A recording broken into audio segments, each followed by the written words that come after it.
maker culture has, several different traditions behind it.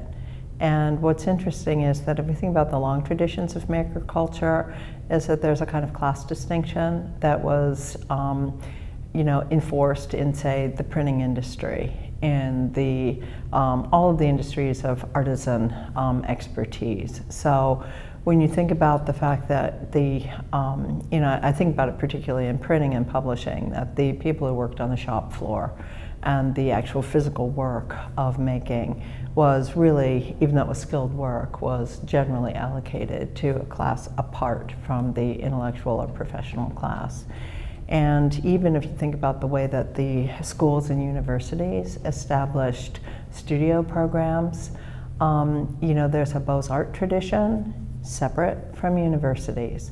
When art schools and any kind of fabrication begin to appear, they're generally in temporary buildings with corrugated steel, and they're not in the sort of main part of the campus. I mean, there's a kind of, again, division that's imprinted into the way the spaces work. And if you look at the Ivy Leagues in the United States, design is almost never part of the Ivy League schools. Yale's one exception, and then Harvard and Yale are exceptions to that. But and then Penn eventually. But basically, there's a sense that the maker is an artisan, and that the gentlemen, who are the people going to school, right, are not going to be the people who do the making. And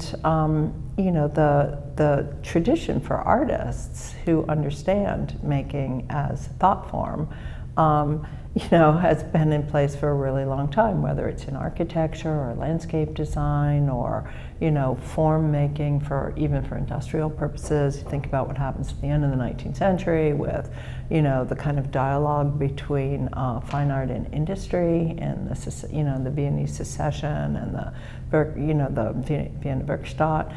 That's a really interesting moment, right? Or even, William Morris and what he's doing. But that's a kind of overlay of an elite class beginning to think in different terms about the role of making as socially useful and productive. And it's not really just implementation or craft. And so that tradition, is quite established well before the 20th century and becomes part of the 20th century. But when you think about the kind of critical making that starts to emerge in really the 21st century and the claims for critical making, those of us who came out of a studio background are looking at that and going, oh, what, really? You just discovered that making something is a way of thinking? It's like, welcome, to this field. So, for people who come out of the studio arts, it's like, of course, making is thinking. What did you think we were doing? So, I think it's still absolutely essential to integrate making into teaching, because especially in a field like digital humanities, where if you don't know how to do something, you don't know what the it is that you're making. And so, you're producing something without any understanding of the process. So I think black box production can only be countered by direct making.